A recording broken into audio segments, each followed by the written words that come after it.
Já estamos começando aqui.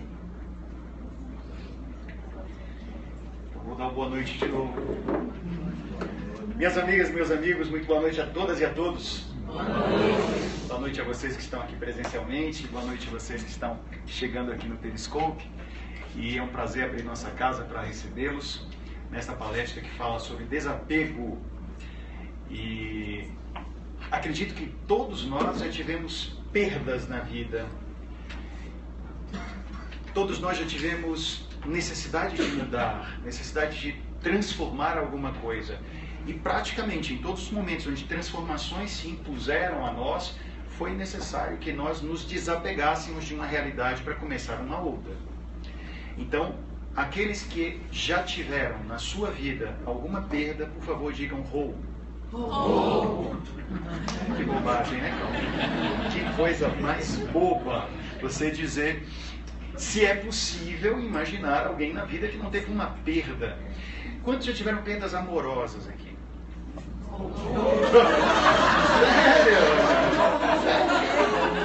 Sério mesmo? Perdas amorosas? Vocês têm umas caras tão felizes. Já passaram por esse perrengue? Quantos aqui já tiveram perdas financeiras? Também? Meu Deus, que grupo eu reuni nesta casa!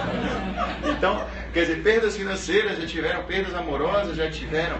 Quantos aqui já tiveram perdas relacionadas com situações de transformação de vida? Ou seja, você já precisou sair de um lugar e ir morar em outro, perdeu amigos por causa disso, se afastou de pessoas, de situações. Já tiveram isso também? Por sinal, alguém já perdeu um amigo aqui?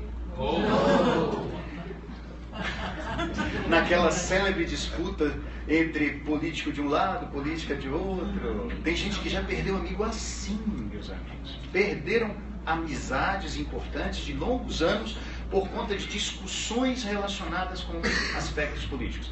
Enfim, já tivemos perdas também dolorosas em que pessoas muito queridas, muito amadas, saíram da nossa convivência física por conta de algo, um processo natural em se tratando de vida humana, que é a morte. Todos nós já passamos por tudo isso.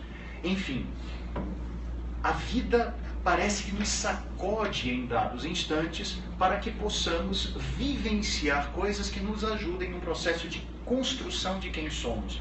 E muitas dessas construções vão acontecer a partir do impacto das perdas. E estar no mundo significa estar aberto a viver esses processos de transformação.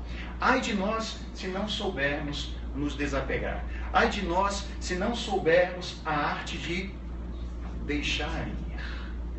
Deixar ir. Que a princípio pode parecer uma coisa meio conformista, não é? Uma coisa meio boba. Deixar ir significa não segurar, não valorizar. Deixar ir significa não se empenhar para sustentar uma realidade? De forma alguma. Deixar ir é uma atitude inteligente de alguém que está ciente de que a única coisa que não pode mudar na vida é a mudança.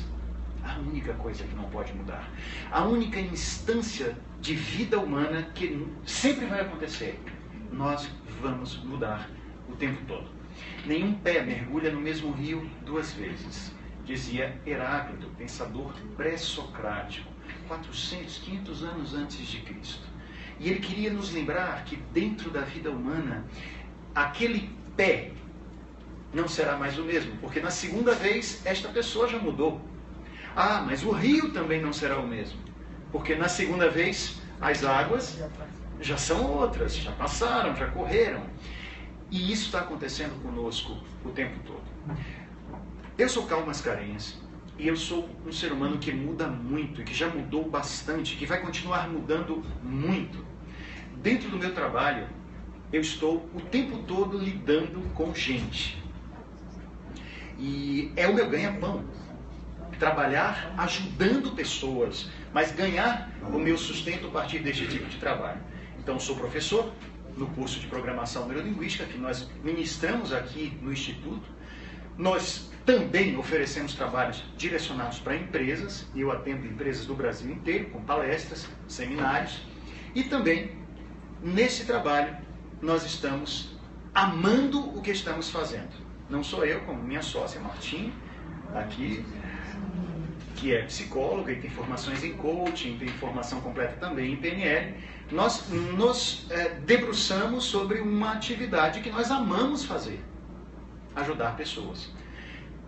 E nós mudamos para que isso pudesse acontecer. Eu, por exemplo, deixei de lado uma profissão, que era a profissão de arquiteto, de prédios, de casas, para me tornar arquiteto de gente.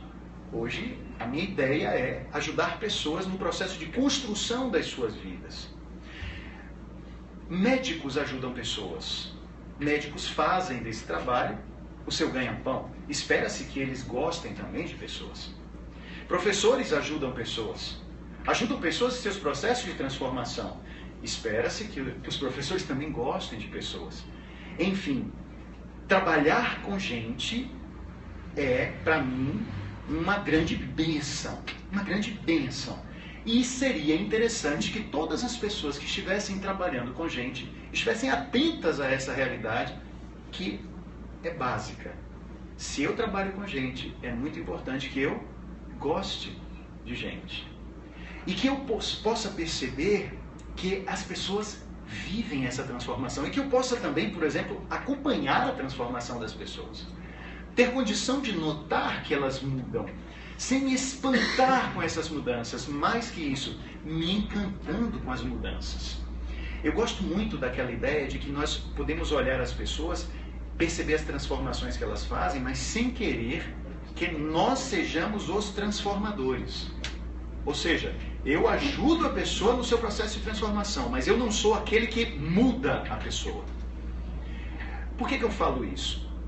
Porque eu já tive contato com inúmeras pessoas que diziam assim: eu vou me casar com fulana, e fulana tem algumas atitudes, uns comportamentos que eu não gosto muito. Muito bem, mas quando ela se casar comigo e vier morar comigo e estiver aqui no meu poder, na minha mão, ela vai se transformar. Porque eu vou mudá-la para que ela possa se encaixar no meu modelo. Em outras palavras, a pessoa estava dizendo isso: eu quero alguém que eu possa lapidar, moldar e fazer com que ela fique exatamente da forma como eu quero que ela fique. Aí alguém diz assim: puxa, quando nós estamos nos encaminhando, saindo do eu e indo para o nós, porque numa relação estamos saindo do eu e caminhando para o nós, um nós bem, espero que não seja nó apenas, seja laço, mas estamos caminhando para o nós, que nesse nós você vai precisar desapegar-se de muita coisa, obviamente. Desapegar-se do que é a sua solteirice, desapegar-se de uma vida de decisões solitárias, desapegar-se de uma forma de ser para começar outra, obviamente. Mas é interessante que também você tenha a condição de desapegar-se de crenças sobre como deve ser o outro. Porque num processo que nós vivemos de estar com gente, é muito importante que tenhamos condição de perceber que nossas crenças também merecem mudança. E desapego também tem a ver com desapego de maneiras de pensar. Então, eu pensei de um jeito até hoje. Eu tenho uma maneira de entender a vida, entender relacionamento, entender tantas coisas, mas isso é até hoje. Eu posso também, já que procuro uma vida com o outro, eu posso me desapegar também da minha maneira de pensar sobre como é este outro ideal, para que eu não fique vivendo em cima dos ideais. Que dor quando as pessoas se apegam a ideais.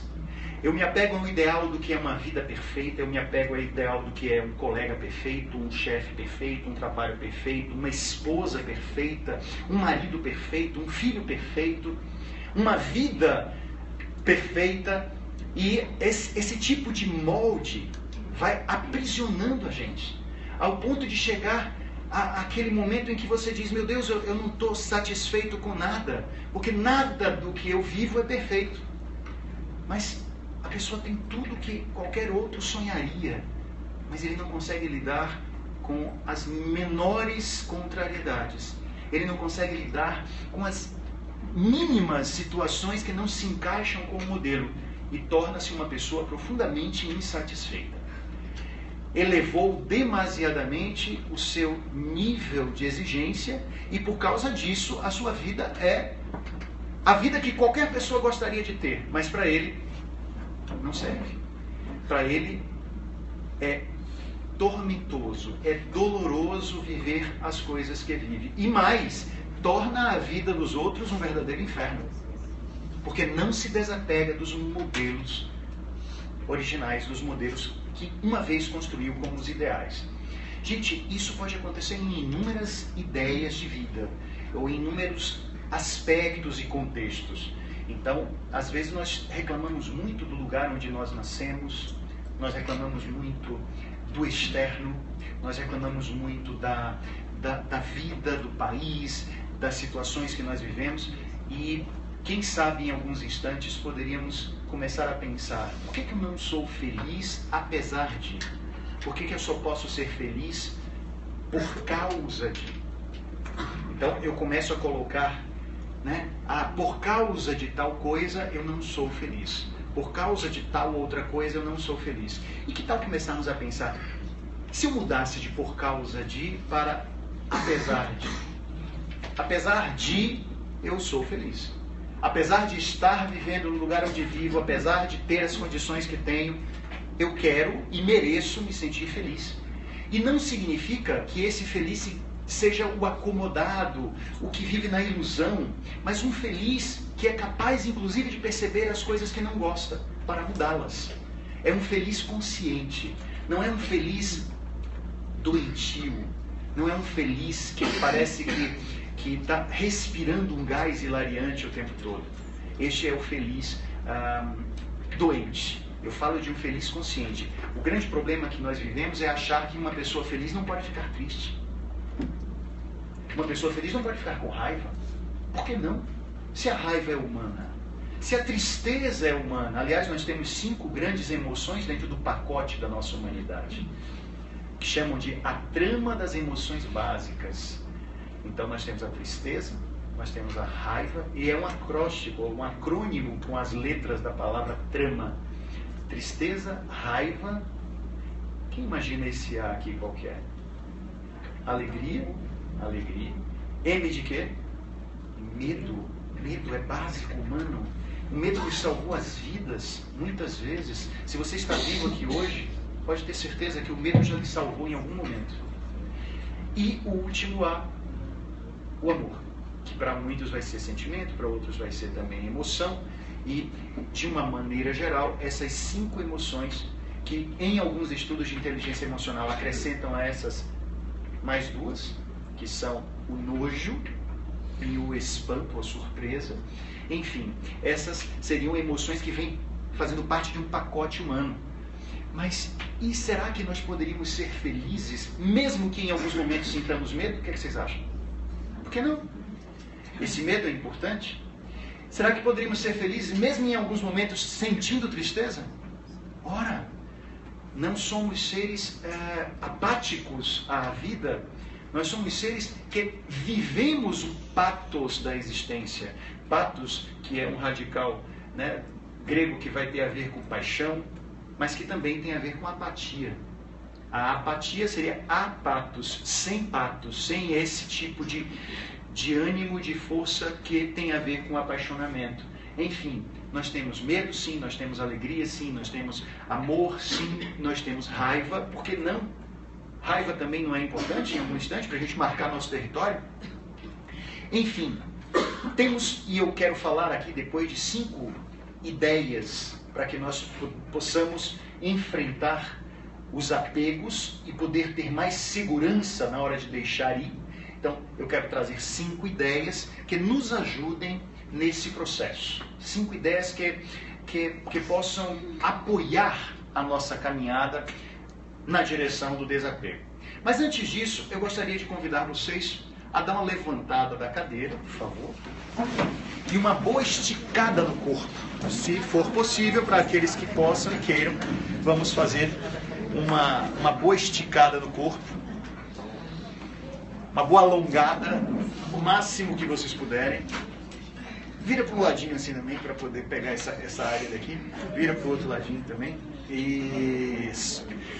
Mexe com o pescoço, tá joia. E eu gostaria de pedir para vocês que vocês pudessem dar uma olhada ao redor. As pessoas que estão mais próximas, dá uma olhada ao redor, tá joia? Pronto, localize alguns olhares diferentes daqueles com os quais você já está acostumado, porque pode ter gente que tenha vindo acompanhado, né?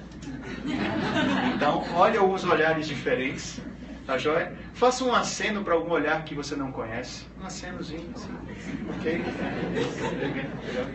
Procure alguém que você não conhece, cumprimente, dê seu nome e saiba o nome de uma pessoa, mas só vale para quem você não conhece. Alguém que você não conhece. Troque de nomes.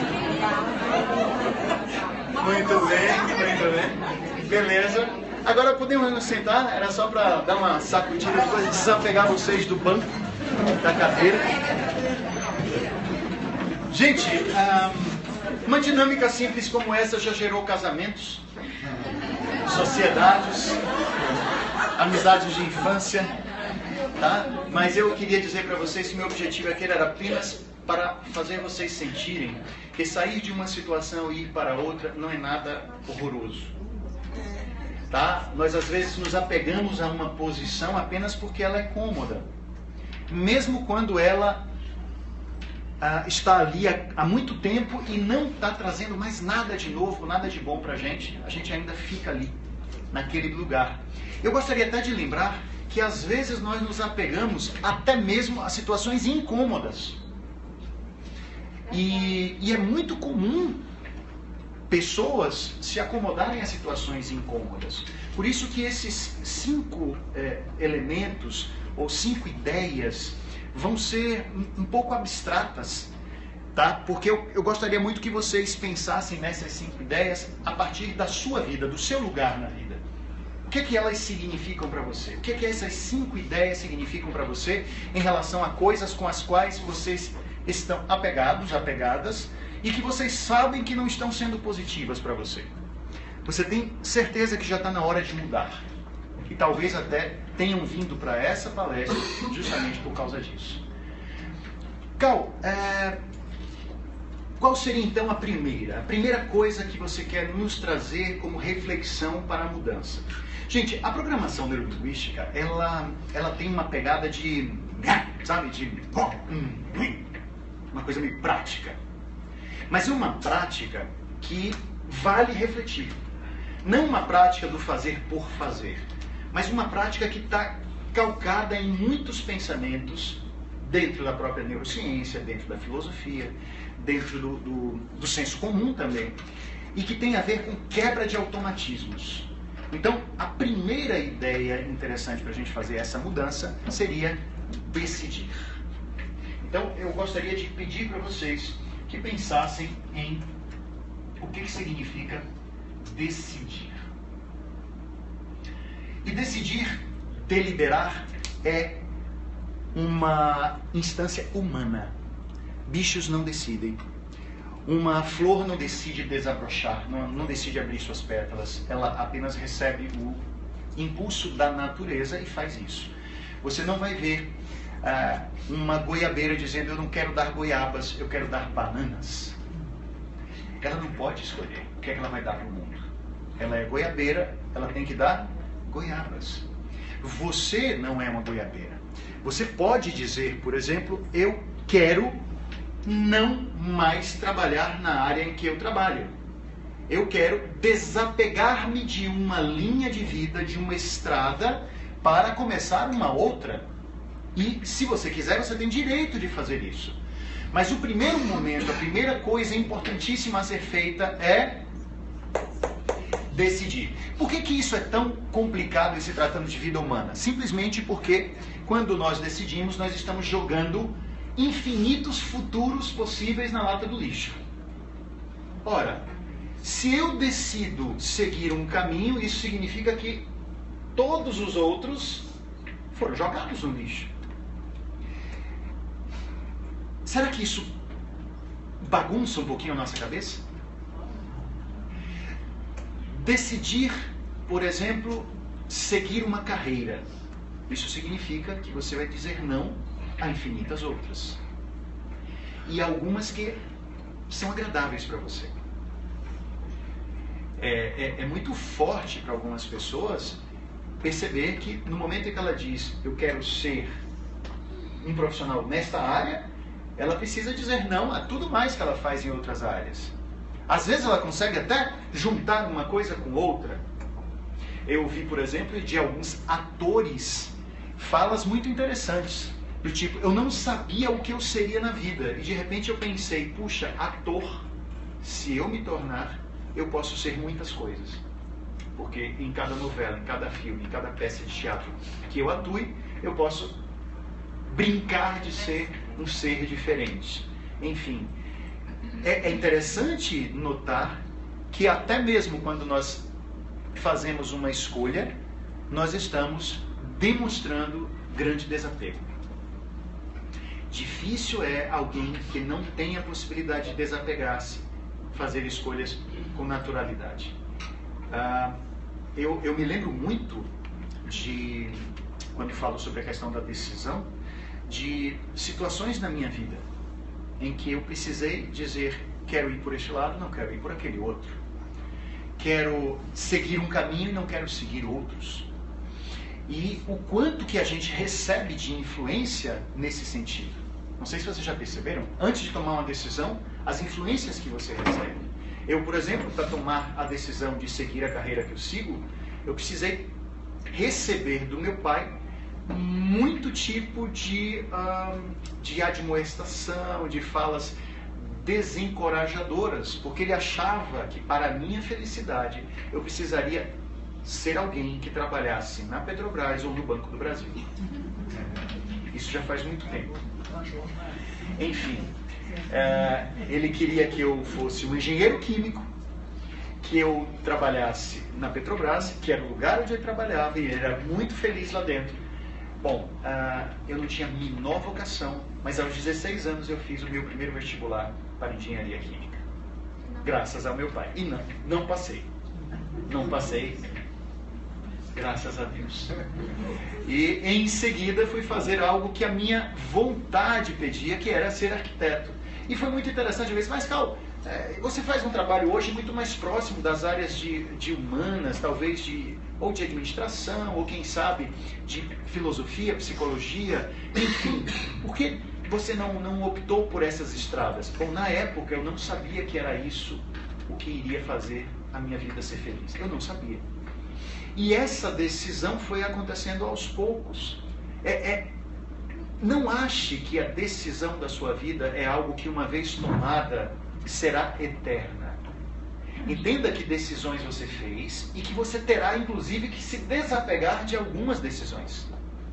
Quantas vezes eu já decidi seguir por um caminho, ou decidi um propósito, um objetivo, e depois eu percebi que esse objetivo tinha prazo de validade vencido.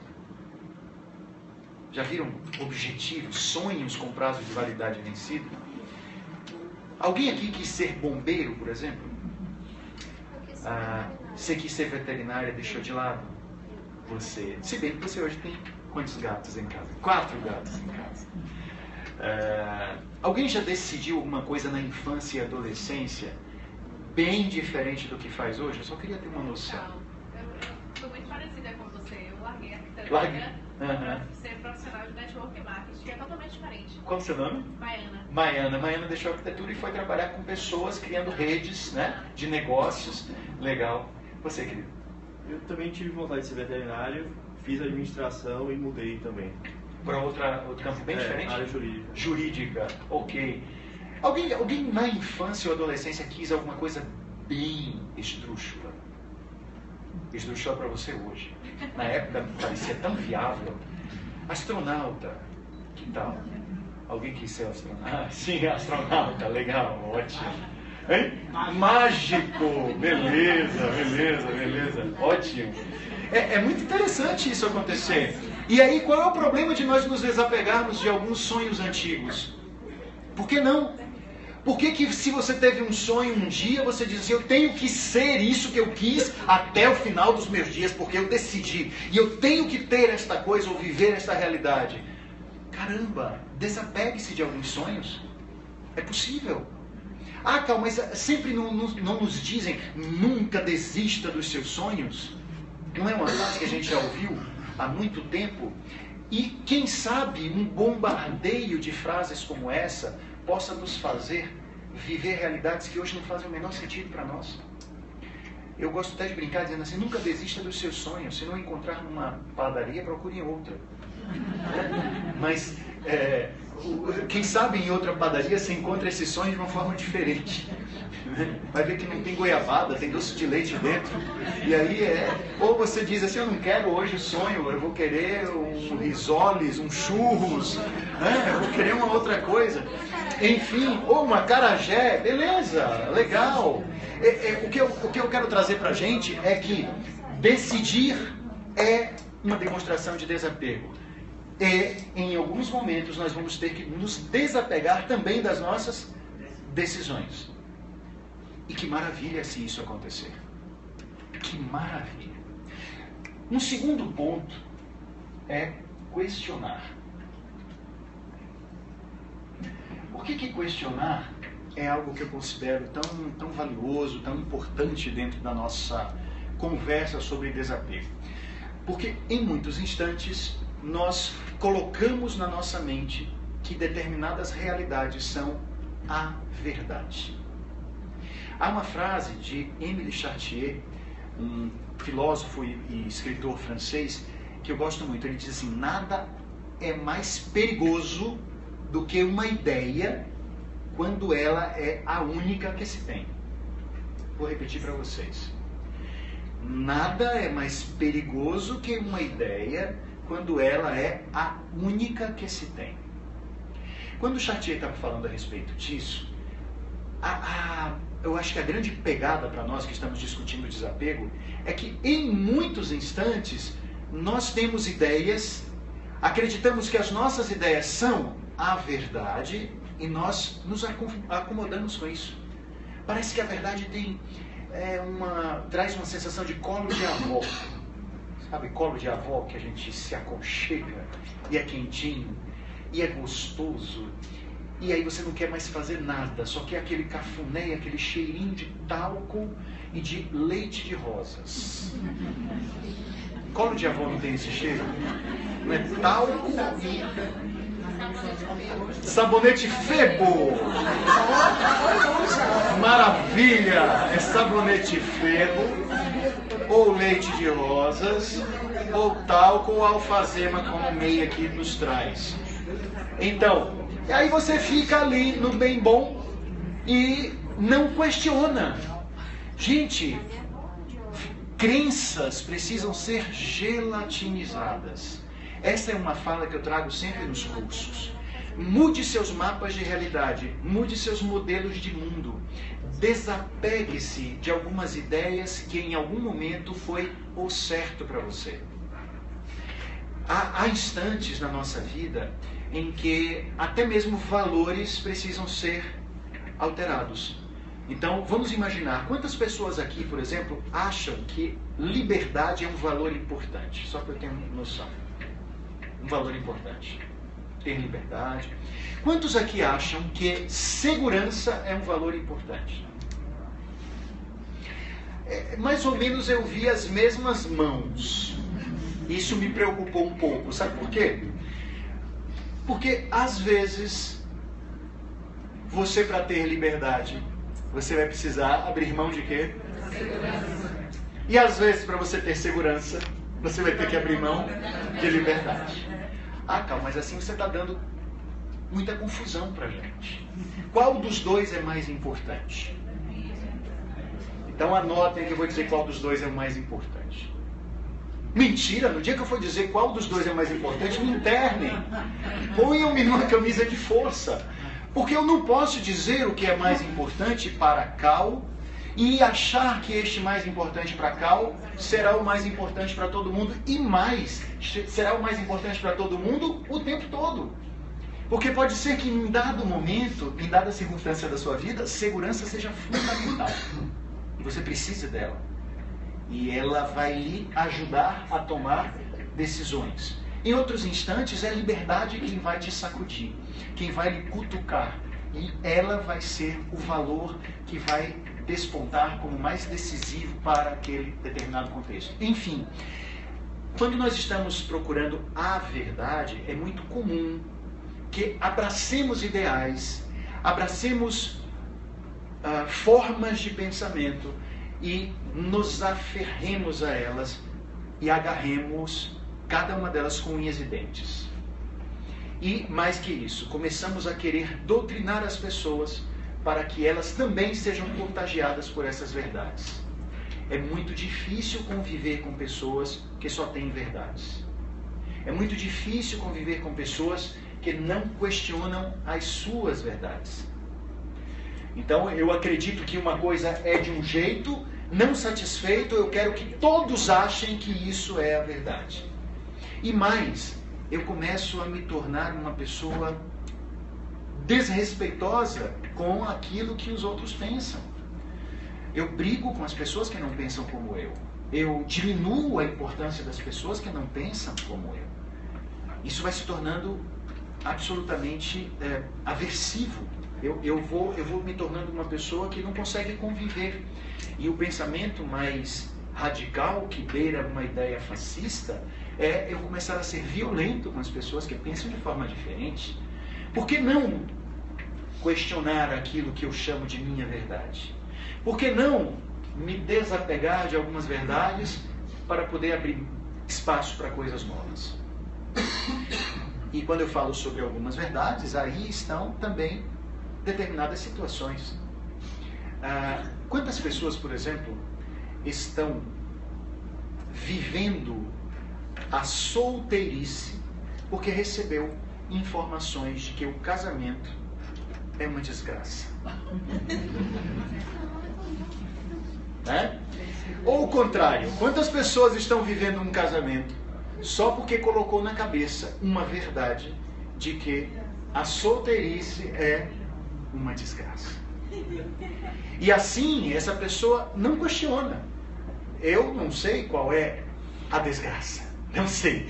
Mas eu acredito que nós podemos encontrar graça ou desgraça em qualquer contexto, a depender daquilo que estejamos vivendo e a depender do nosso próprio tipo de jeito de vida.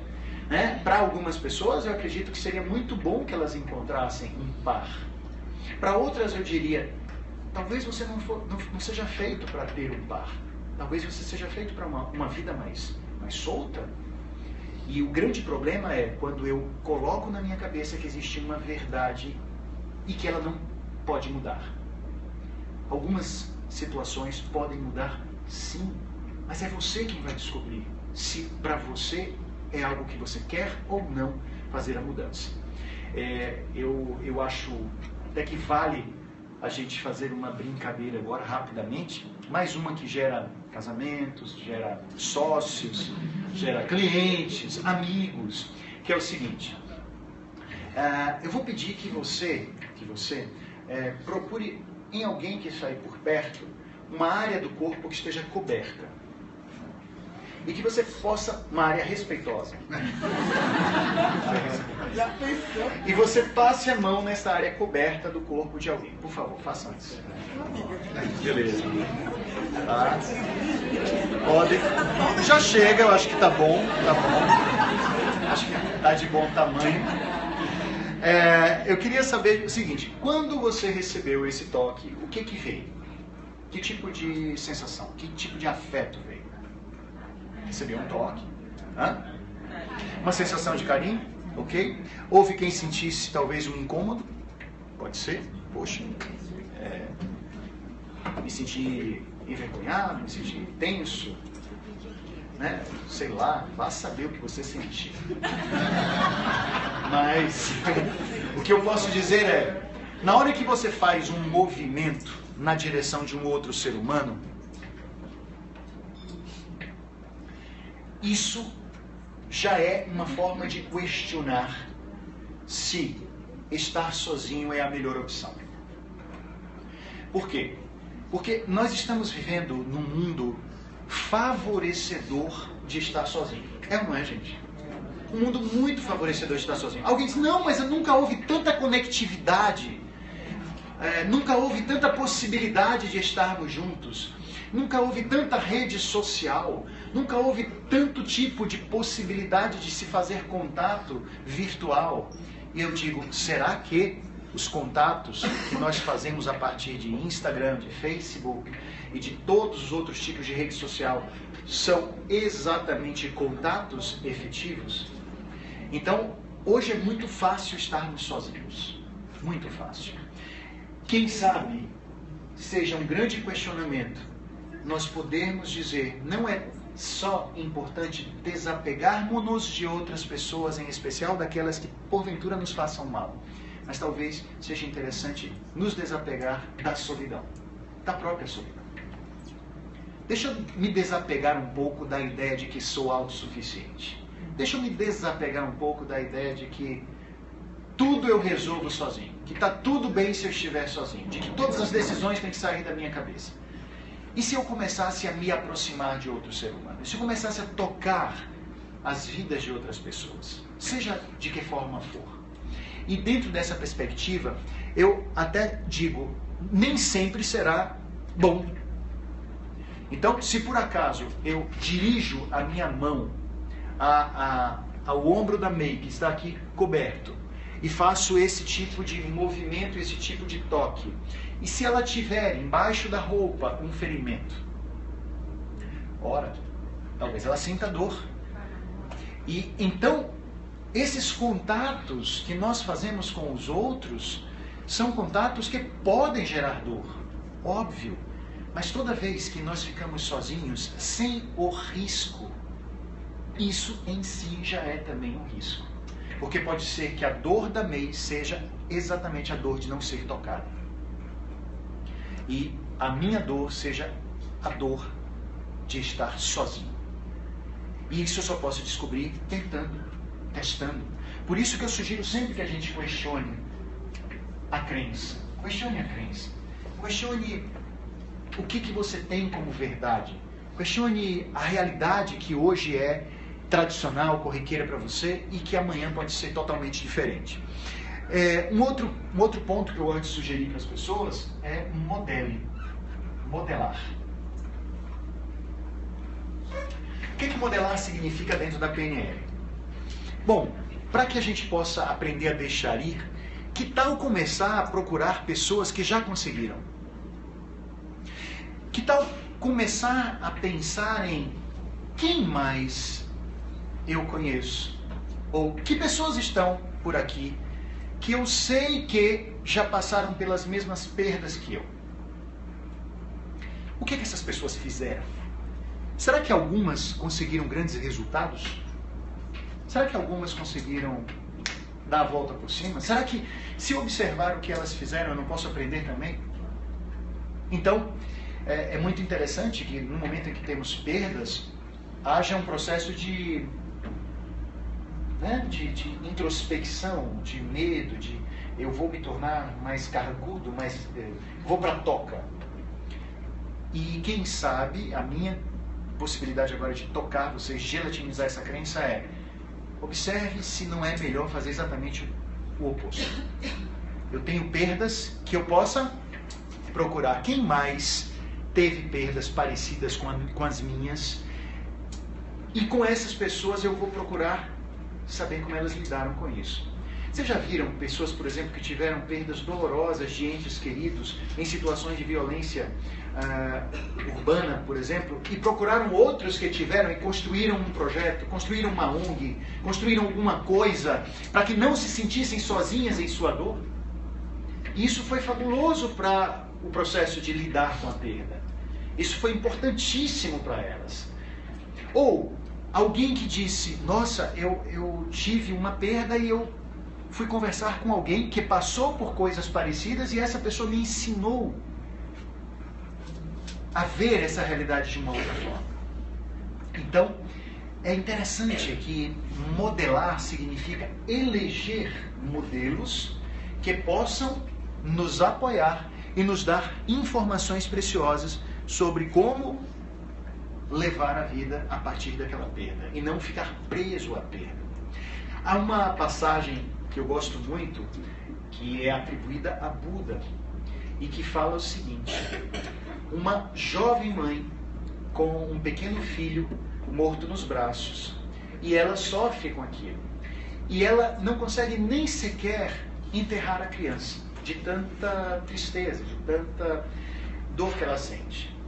E aí ela vai a Buda e pergunta o que ela pode fazer, mas na verdade ela pede mais: se és um homem sagrado, se és um homem santo, eu vos peço que devolva a vida ao meu filho. E ele disse: eu vou te pedir uma coisa, e depois você volta aqui com o corpo do seu filho. E ela fica: peça o que quiser. E ele disse: vá até a cidade, bata em cada porta que você puder durante todo este dia e peça 1 grão de mostarda em cada casa onde nunca tenha acontecido a dor de uma morte. E ela foi. Ela batia nas portas das casas e perguntava: você poderia me dar 1 grão de mostarda? E as pessoas diziam: óbvio, claro, vou pegar. Ah, sim, mas tem que ser de uma casa onde nunca ninguém tenha sofrido a dor de uma morte. Aí, sinto muito, aqui nós já tivemos mortes e já sofremos muito com isso. Então não serve a mostarda da sua casa. Ia numa outra, batia: claro, temos um grão de mostarda, tome aqui. Ah, mas tem que ser de uma casa onde ninguém tenha sofrido a dor de uma morte. Infelizmente nós já padecemos mortes aqui, pessoas amadas já foram para o outro lado. Enfim, aí ela foi batendo de casa em casa, batendo de casa em casa, e percebeu que todas as vezes, em cada casa, alguém já tinha sofrido a dor da separação a partir da morte. E aí ela voltou a Buda e disse: o que fazer? Não tenho condição de lhe dar 1 grão de mostarda. E ele falou: então o que é que você percebe com isso? E ela disse: eu percebo que não estou sozinha. A morte bate em cada casa e bateu também na minha. E naquele momento ela se iluminou e ela pôde se despedir do seu filho. Porque a morte nos aproxima enquanto humanos. A morte nos torna semelhantes. Viver a dor das separações é algo que nos faz viver a vida em humanidade. E assim,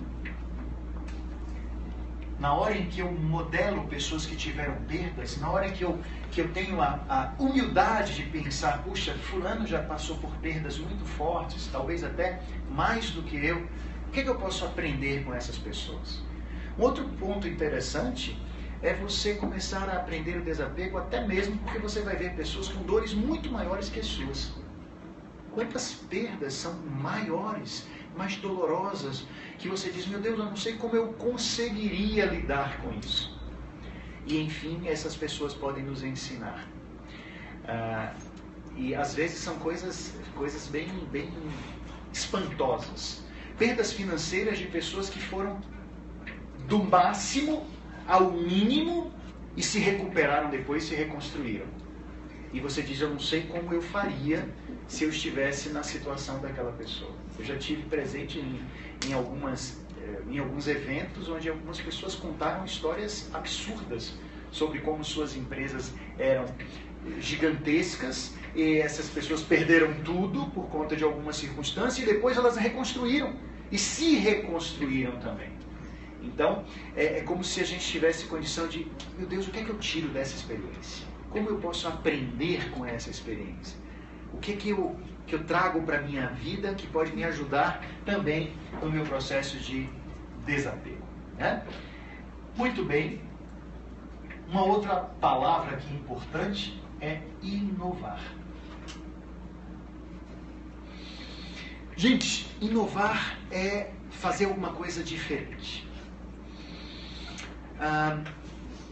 Eu não sei quantas pessoas já tiveram experiências difíceis de perdas e depois disseram: eu não sei o que faço. faça alguma coisa diferente. É possível você abrir espaço na sua mente, abrir espaço na sua mente para qualquer coisa nova chegar e dar uma sacudida em você. Sabe como gente que aprendeu a escrever sobre sua dor, que se tornou um escritor? Pessoas que começaram a pintar a partir de uma dificuldade que viveram e se tornaram artistas. Pessoas que começaram a compor e a aprender um instrumento por conta de uma dor.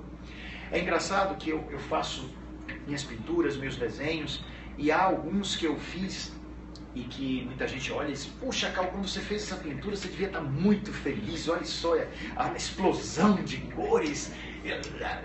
Putz, grila, esse dia eu estava péssimo. Eu estava pintando para poder transformar minhas lágrimas em cores.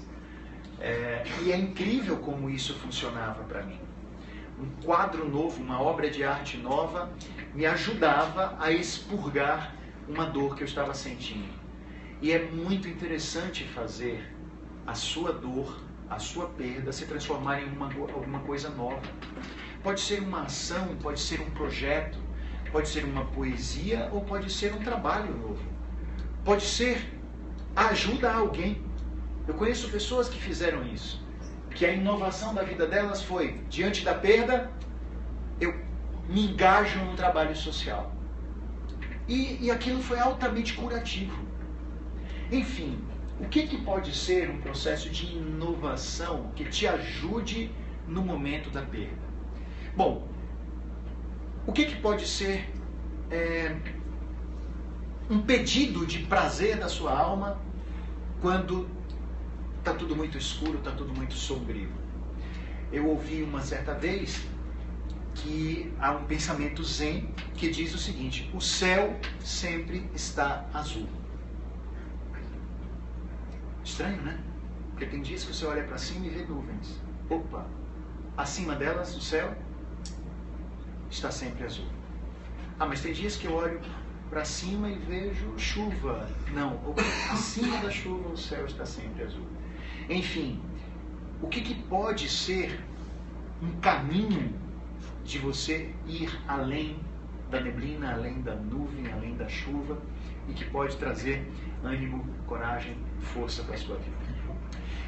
E o final, uma quinta possibilidade, uma quinta instância de atuação para nós que estamos querendo deixar ir, é justamente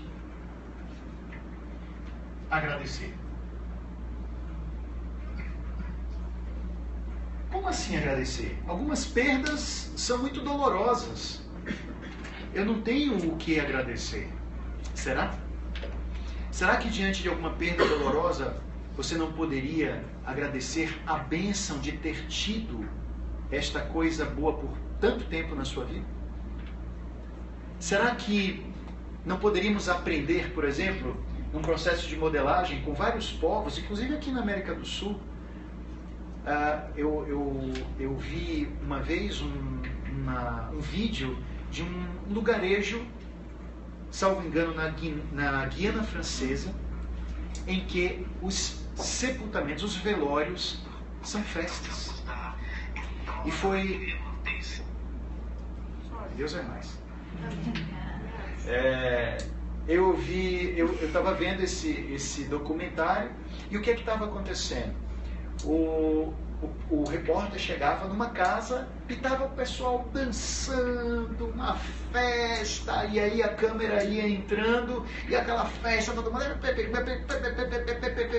música, bebida, gente com bandeja chegando, oferecendo, a galera toda bebendo, se abraçando, não sei o quê, e aí a câmera ia chegando e dava um caixão com a senhorinha dentro.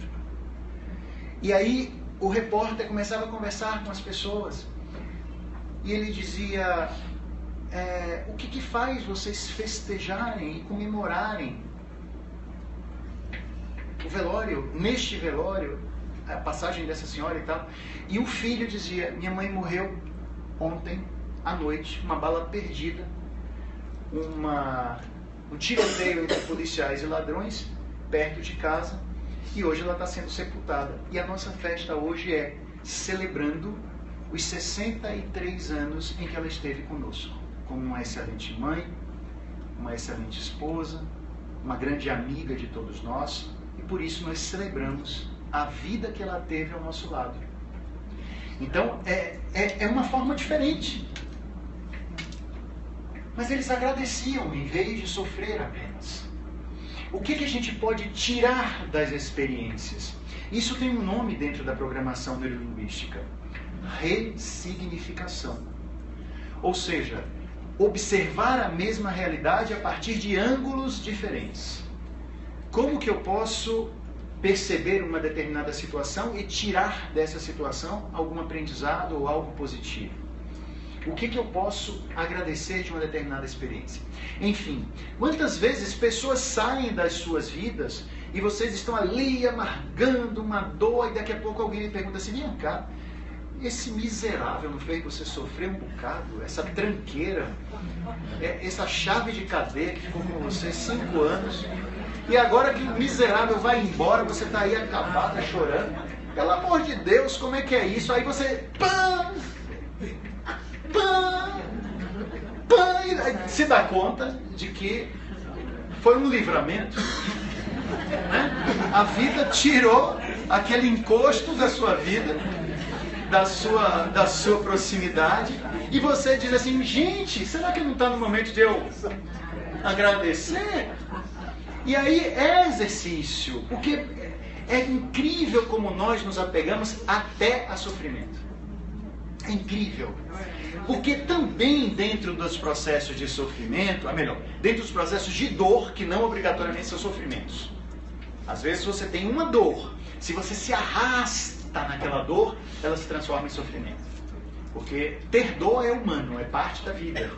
O sofrimento pode ser uma escolha, como dizem alguns, né?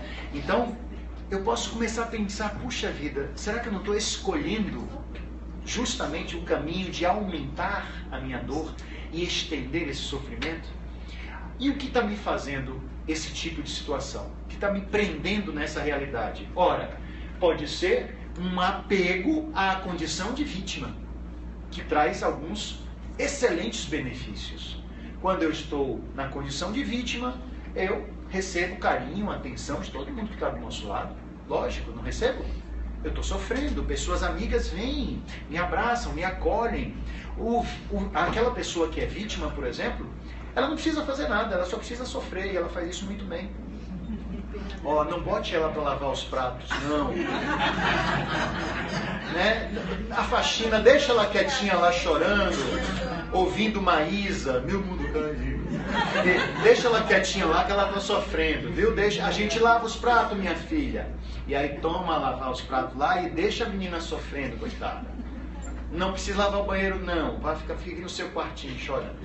Há muitos benefícios para as vítimas. E é triste porque enquanto você não perceber isso, você não se desapega do miséria que foi embora, né? E nem se desapega da situação que está vivendo, que é a situação da dor. Eu preciso me desapegar de você. May vem para palestra com uma camiseta dizendo barril. Dobrado. E ainda fica com esse negócio falando. E aí... Ela sabe como é que eu sou, ela me conhece já.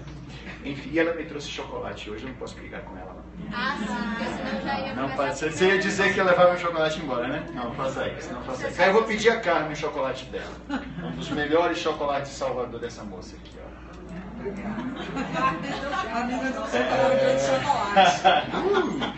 Enfim, nós podemos começar a perceber a que estamos nos desapegando, né? A que estamos podendo fazer o processo de desapego começar a acontecer. Porque tornar-se uma pessoa que se desapega mais facilmente, que deixa ir mais facilmente, não é tornar-se um insensível. Que talvez seja um grande medo de muita gente. Se eu me tornar uma pessoa que não me apego às realidades, eu posso me tornar uma pessoa muito seca, eu posso me tornar um ser humano muito frio. E não é isso que nós estamos colocando aqui. No próximo encontro, a palestra que virá depois dessa, daqui a uma semana, eu vou tratar especificamente do desapego relacionado com relacionamentos. Tá? Então a ótica vai ser relacionamentos. Também com base em programação neurolinguística, filosofia, né? Essas coisas todas com as quais a gente lida aqui.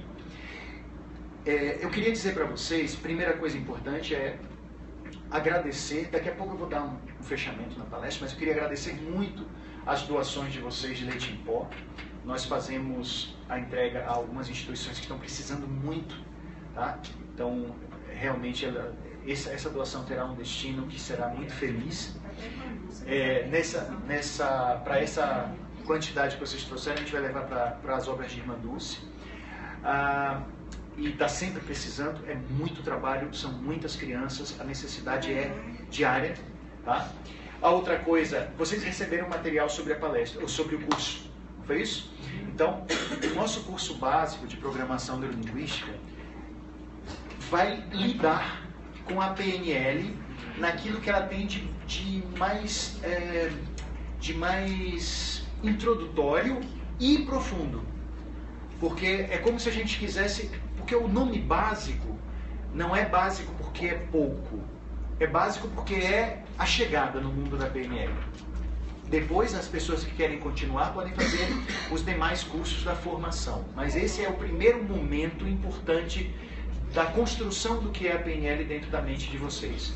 E traz conceitos e traz técnicas que podem ajudar vocês, e não apenas vocês, mas dota você de um conhecimento para também ajudar outras pessoas. Pode te ajudar na construção de uma comunicação favorável a sucesso profissional e sucesso pessoal. Neurolinguística tem a ver não apenas com a maneira como nós falamos. Por favor, entendam neurolinguística como algo que tem a ver com tudo que é comunicação em você. É possível que você descubra no curso que a tua própria mente, as coisas que você pensa, é que são a maior fonte das dificuldades que você tem.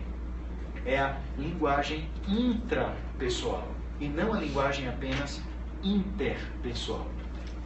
Crenças que nós temos, coisas que dizemos para nós mesmos, são comunicações fundamentais para que a vida flua de uma maneira legal. Outra coisa importante, dentro do curso de neurolinguística, nós temos 60 horas que são teóricas e práticas. E muitos exercícios que você faz sozinho ou que você faz com colegas. Tá? Então é um curso que já está aqui em nossa cidade, né? Nós fazemos esse curso já há mais de 20 anos. Tá? O Instituto tem 20 anos, 16 somente nesta casa. E nós queremos muito levar a PNL de uma forma um pouco diferente para as pessoas. Também fazendo pontes com outras linhas de conhecimento, como a filosofia, como alguns aspectos científicos também. Ok? Então vocês podem perceber, no material que receberam, que nós temos uma turma para começar. É uma semana inteira de atividades. Começa na segunda e termina no domingo. Tá? Então é do dia 7 ao 11, é isso? 7 a 11. 5 a 11, perdão. Do dia 5 ao dia 11 de setembro. É a semana onde ocorre o feriado de 7 de setembro. E é uma semana inteirinha conosco. Tá joia? Essa é uma turma que a gente chama de intensiva e pode ser muito boa também para pessoas que moram em outras cidades, que não teriam como vir sempre para Salvador, vêm uma vez só e fazem o curso conosco em uma semana. Tá ok? Para quem se inscrever agora conosco nessa palestra, nós temos alguns bônus especiais. Então, o primeiro bônus especial é o bônus de um curso digital que eu fiz, gravando aulas, e hoje nós já temos provavelmente mais de 30 vídeos neste curso. É um curso digital que você recebe a senha e você fica assistindo onde e quando quiser este curso. Tá? Então você assiste no seu tablet ou no seu no seu computador, e é um curso que está hoje no valor de mais de R$1.000, mas a gente oferece às pessoas que se inscreverem aqui na palestra no curso presencial, ok? Existe também um desconto especial no valor de R$100, né, para quem também se inscrever na palestra aberta. Mais alguma outra coisa, Martinha? Agradeci, beleza. Então, são as coisas que eu estava me planejando para lembrar, que às vezes eu esqueço, tá? Bom, gente, vocês podem, assim que terminar a palestra, vocês podem procurar alguém da equipe ou a própria Martinha, minha sócia, para poder fazer a sua inscrição. Só lembrando que é muito interessante aqueles que já quiserem fazer a inscrição, fazerem o mais rápido que puderem, porque as vagas acabam rapidamente, já temos bastante gente matriculada, e senão a gente não consegue ter a possibilidade de colocar as pessoas na sala, porque acontece aqui nesta sala, então a gente tem um número limite, nós pedimos para anteciparem a inscrição, ok? Só lembrando, se você assistiu essa palestra e gostou dela, esta palestra também, além de ser transmitida pelo Periscope, estará gravada e à disposição de vocês. Basta entrar no YouTube, tá? No nosso canal do YouTube. Provavelmente amanhã ou depois ela já estará no YouTube. E esta noite ela já estará no Facebook. O link no Facebook, basta entrar lá, procurar Calmas Carinhas. A gente já vai colocá-la no Facebook. Tá joia? Muito bem. Vamos encaminhando então para o fechamento do nosso papo. Professores e palestrantes gostam de, no momento em que anunciam o fechamento da palestra, ouvirem um muxoxo da plateia.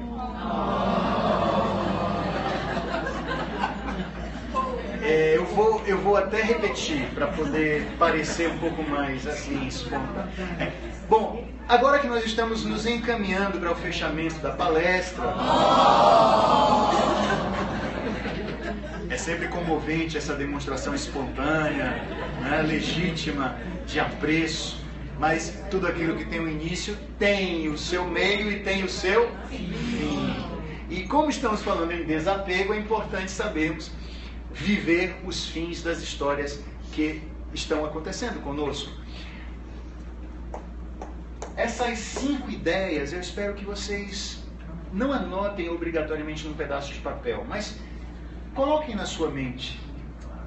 Decidir, e toda vez que nós decidimos é interessante perceber o desapego que acontece na própria decisão.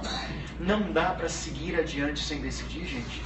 Toda vez que você quer alguma coisa na sua vida, você tem que fazer decisões, tomar decisões, e toda decisão implica em necessidade de desapego com as coisas que não foram, que nunca vão ser. E mais, dentro da realidade humana não há garantias de que as nossas decisões com certeza nos levarão para uma vida feliz. Já perceberam isso? Não é? Que a gente diz assim, mas quando eu decido, eu tenho certeza de que tudo que vai vir a partir dessa decisão será o melhor. Sinto muito. Não há garantias. Não há garantias. Então eu prefiro não decidir. Se a vida não dá garantias, eu não vou decidir. Caramba, não decidir já é uma decisão, miséria. Então, no momento que você diz, eu não vou decidir, porque a vida eu já estou decidindo.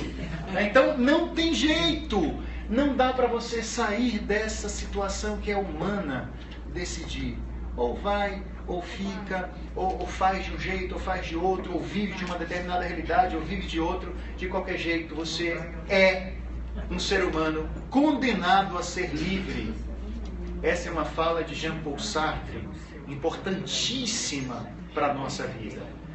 Em seu existencialismo, uma linha importante da filosofia, Jean-Paul Sartre diz: o ser humano é condenado a ser livre. E esse ponto traz para nós uma reflexão interessante. Mas espera aí, eu estava caminhando na rua, alguém me atirou uma pedra na cabeça. Eu não tive liberdade de escolher se eu queria ou não receber essa pedrada. Ok, é que ainda assim, no momento em que você não escolhe algo que lhe acontece, você pode escolher o que vai fazer a partir daí. Por exemplo, eu recebi uma pedrada na cabeça, fiquei tonto e decido ir atrás do meu agressor e dar 3 tiros nele. Ou eu tomei uma pedrada na cabeça e saio correndo. Ou eu tomei uma pedrada na cabeça e vou chamar a polícia. Ou seja, quando você estiver vivendo uma determinada realidade na qual a sua participação não estava envolvida, você ainda assim é capaz de escolher o que fazer a partir daí. Então você é condenado a ser livre. E isso é algo forte em termos de desapego, porque também é um desapego da nossa ideia de que somos sempre conduzidos pelas coisas do externo. Se eu sou assim é porque meu pai me criou desse jeito, minha mãe me criou desse jeito, a estrutura social me criou desse jeito, enfim.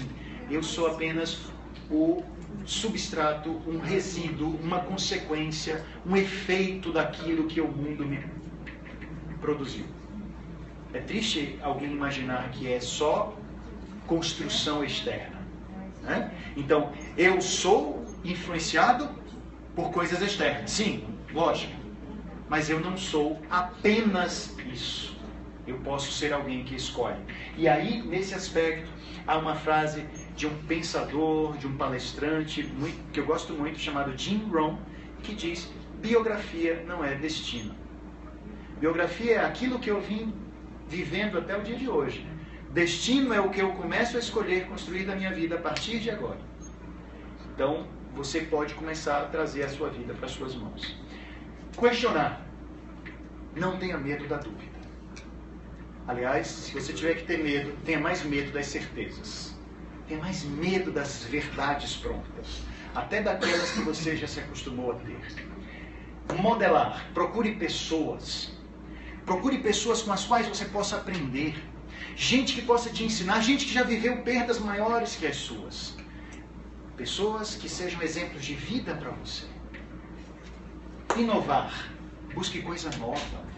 Se de repente uma perda aconteceu, talvez ela tenha um grande impacto para você alterar a sua vida. Mudar tudo. Quem sabe essa perda chegou para te dar um sacudimento, né? E fazer você seguir outra trilha, porque aquela trilha já não servia mais para a sua ideia de crescimento. Quem sabe? Eu não sei, mas é você quem pode descobrir. E agradeça. Agradeça as imensas, as incríveis oportunidades de aprendizado, crescimento e mudança que vêm disfarçadas de adversidades e de perdas. Napoleão Hill, autor de um livro célebre chamado A Lei do Triunfo, costumava dizer, né, e deixou dentro do seu legado, o ensinamento que ele proporcionou para todos nós, algo que é muito interessante. Toda adversidade contém em si a semente de algum benefício. Toda adversidade contém em si a semente de algum benefício. Por que não observarmos aquilo que está ali oculto e que pode ser um combustível para a nossa expansão, para o nosso crescimento? Enfim, eu poderia fechar agora, de verdade, dizendo para vocês que o próprio fato de vocês estarem aqui, hoje é dia de jogo, né, gente? Já está acontecendo? Não, né? Vai dar tempo de vocês chegarem. E, aliás, eu fico me perguntando como é que vai ser hoje.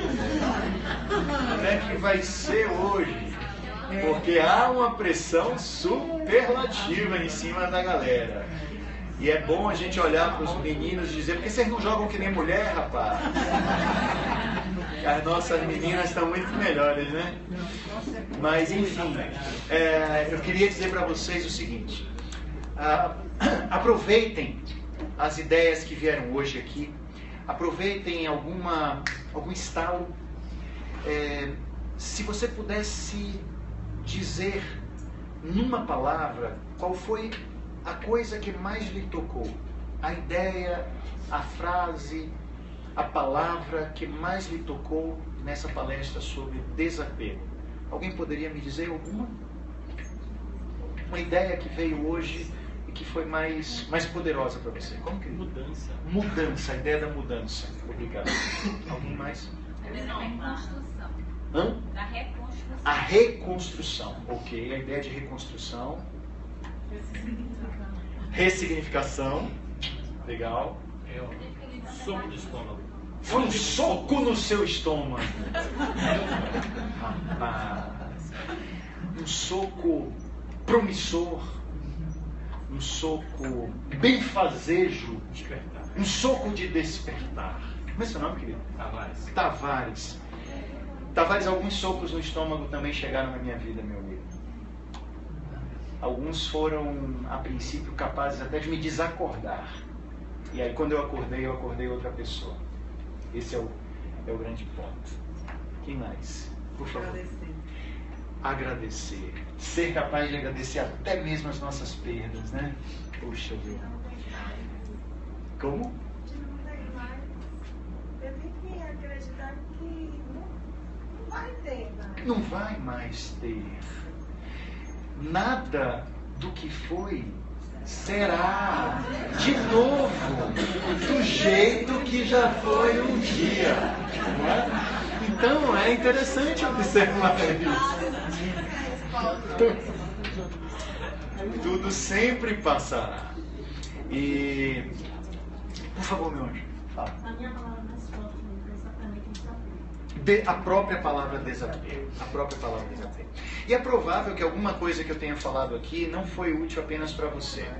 Se você achar que esta palestra é útil para alguém, alguma coisa que eu falei aqui pode tocar uma pessoa que você conhece, que está precisando ouvir essas coisas, o link vai estar disponível. Eu acredito que a gente pode espalhar muita coisa. A gente espalha muita bobagem, né? A gente espalha muita coisa que tal espalhar algumas coisas que podem ser enriquecedoras e transformadoras? Que tal espalhar alguns socos no estômago? Que podem trazer o despertar. Havia um homem que dirigia o seu carro numa estrada por um deserto lá nos Estados Unidos. Este homem estava dirigindo o seu carro e começou a perceber que o combustível estava acabando. Por favor, nas minhas histórias, quando eu as narro para as plateias, eu gosto muito de ouvir a sonoplastia. Este homem dirigia o seu carro por uma estrada deserta e de repente ele percebe assim, à margem da estrada, um posto de gasolina. Como o seu combustível já estava acabando, ele freia no posto. Sonoplastia perfeita. E aí ele vê um senhor que está sentado numa cadeira, é o frentista, né? Um senhor de barbas brancas, paletó jeans, segurando o jornal, numa cadeira de balanço. Certo? E ao seu lado, um cão deitado que uivava. Ele uivava muito. O dono do carro parou e disse: Senhor, eu gostaria de abastecer meu carro. Pois não. Guardou o seu jornal, foi lá, abasteceu o carro. E enquanto estava abastecendo o carro, o dono do automóvel viu o cachorro que estava ainda uivando. E curioso perguntou: mas moço, por que esse cão está aí uivando? E ele disse: porque ele está deitado em cima da tábua. E continuou abastecendo o carro. E o cachorro lá uivando. E ele, não satisfeito, disse: mas moço, ele está deitado na tábua, e daí? E o velhinho disse assim: olha, é o seguinte, é que a tábua tem um prego. Ora, o dono do carro disse: mas e por que ele não sai de cima do prego? O frentista parou de abastecer, olhou para o homem. Naquele momento ele deixou de ser um frentista e se transformou numa espécie de sábio e lançou uma pérola de filosofia que foi a seguinte: ele não sai de cima do prego porque a dor é suficiente apenas para que ele reclame, para que ele uive, mas ainda não foi suficiente para que ele se empenhe em mudar, para que ele tenha uma reação de transformação. Por isso, assim como muitas pessoas, ele também não se desapega da dor e prefere continuar uivando do que fazer uma transformação efetiva em sua vida. Vocês conhecem muita gente que está em cima do prego, meus amigos? em cima do prego em situações que não mudam, que não se alteram. Quem sabe já está na hora delas começarem a fazer algum movimento. Eu acho que nesta sala não tem ninguém em cima do prego. Acho que é apenas um amigo seu, cunhado, a sogra, talvez um vizinho, o síndico do condomínio. Mas aqui não me parece que esses rostinhos felizes, sorridentes, têm pregos em suas vidas. Mas se acaso houver, está na hora da gente também se desapegar da dor. Porque até mesmo a dor é capaz de viciar e congelar a gente. Eu espero que vocês tenham gostado e essa noite tenha sido produtiva para vocês. Muito obrigado. Muitíssimo obrigado. Um prazer estar com vocês, tá? Alguma dúvida a respeito do curso? Oi, Fala da palestra que você vai fazer 29. Ah, sim. Carmen está me lembrando, dia 29, aqueles que já conhecem e aqueles que querem conhecer os encontros da cultura, na Livraria Cultura. Alguém já foi aqui para a Livraria Cultura? O evento é um encontro de palestrantes. Neste próximo eu vou estar presente e vai acontecer no dia 29 de agosto, às 19 horas, no auditório Eva Hess, da Livraria Cultura. A contribuição é alimento para cães e gatos. Tá joia? Que vai para uma instituição que cuida de bichinhos. Tá joia? Ah, sim. Como sempre, eu gosto de mostrar para o pessoal. Vocês deem um tchau aqui para a galera. Tchau aqui o pessoal presencial. Ó, gente. Pessoal presencial. Pessoal presencial e o pessoal da caixinha. Valeu? Ótima noite, galera. Tudo de bom. Tchau.